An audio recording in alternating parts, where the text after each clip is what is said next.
Religion and World Politics, Part 15. The Advent of Fundamental Buddhism. It seems a very strange thing to label Buddhism as something fundamentalist, as if by being fundamentalist it might also be accused of causing the same kind of carnage and difficulty that we associate with fundamental Islam.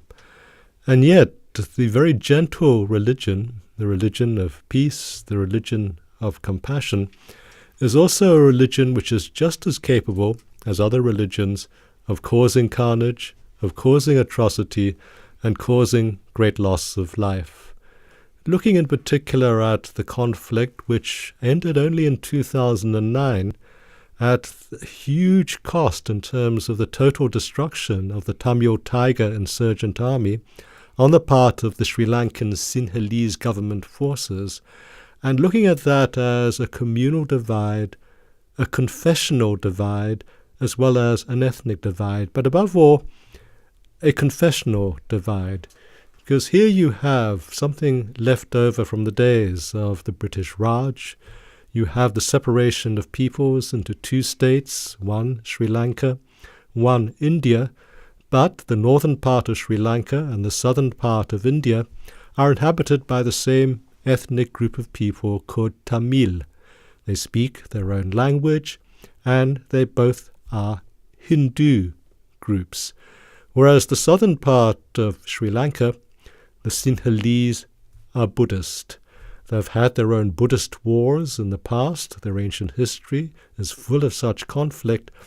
And of course, they were part of an Indian subcontinent which hundreds of years ago saw the carnage of the wars of Asoka, the great emperor, who for a brief moment in time united the subcontinent and converted to Buddhism out of sheer horror at the bloodshed that he had caused. But even as a Buddhist emperor, was not averse to going to war. So the idea of kingship, the idea of nation creating and nation building, and the idea of going to war in the name of a nation with a religious foundation is something which is not new. What you had, however, in Sri Lanka was something which was very, very unusual. It was a deliberate effort to engineer a nationalism which could be demarcated by a Buddhist affiliation. There was a genuine discursive project on the part of the government to turn the priestly class, for instance, into nationalists. So it became almost impossible to graduate from a Buddhist seminary without also being a serving member of the nationalist cause. When in the late 1970s it was clear that this was going to be of great dissatisfaction to the Tamil population, a minority population, but a very, very large minority, there were seemingly wise people at the head of the Sri Lankan government. President Jayawardenna almost embodied in himself the image of a serene, august, and peaceful Buddhist leader.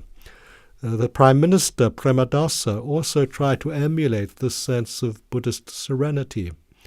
But I remember in 1979 having an audience with Prime Minister Premadasa and saying, Prime Minister, we in the outside world have got grave concerns about the approach you seem to be preparing to take against the Tamil population, at that point just beginning to organize itself towards the possibility of insurgency. And the condescension that I received from Prime Minister Premadasa, I think probably marked me forever. I was a very young man, but he spoke as if in a very portentous way he knew exactly what he was doing, and I, as the very young, callow outsider, could not possibly know anything. As the years passed, it became quite clear that people like Premadasa were among the hardliners who drove a nationalist agenda so that a Buddhist population, a population identified as doctrinally Buddhist, but also doctrinally Buddhist for nationalist purposes, that is in support of a nationalist state which was dominated by the Sinhalese, therefore a conflation of both nationalist and religious identity, that these senior figures in the political pantheon of Sri Lanka were determined to create something which was excluding of the Tamil population, certainly excluding of them in terms of their access to the levers of power. One of the great tragedies for me of that period was that almost all the young ministers with whom I worked got themselves exploded by Tamil bombers in the insurgencies and the violence that followed.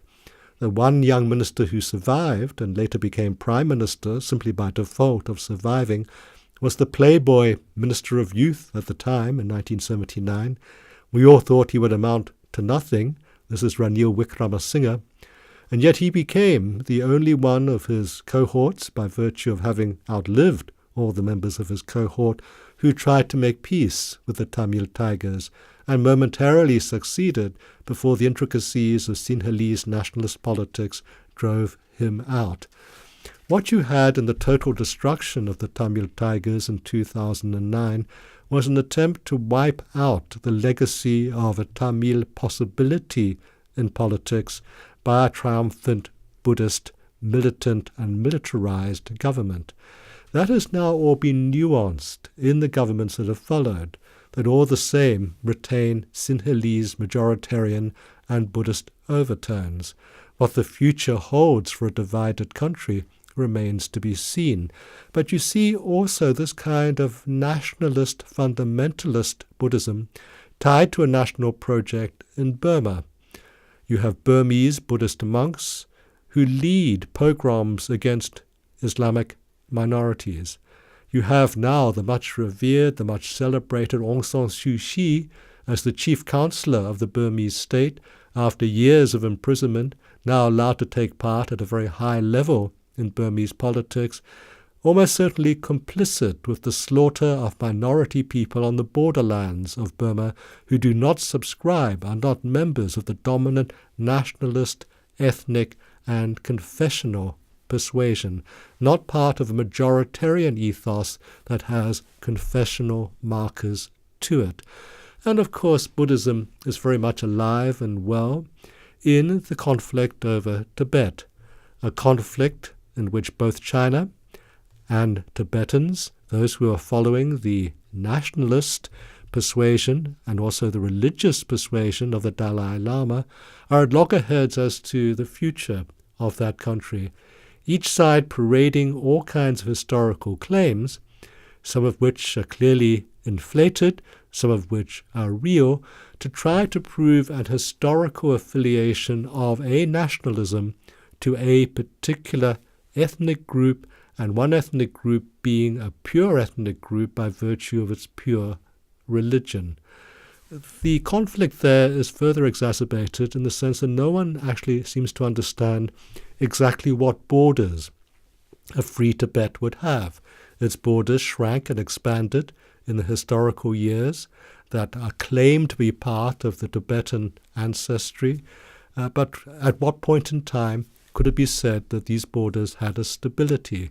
Now, of course, the real problem there is not borders, but a state, whether part of China or an independent state, will have a large population of Han Chinese. It's more the influx of Han Chinese, people not part of the Tibetan ethnic group, people not part of a Buddhist persuasion, people who therefore infiltrate and contaminate the state, who are the real problem rather than a political independence, because even with a political independence, the Buddhism of Tibet is no longer something exclusive, it is no longer something autonomous, it is no longer something which survives by itself in a space that is uncontaminatedly Tibet.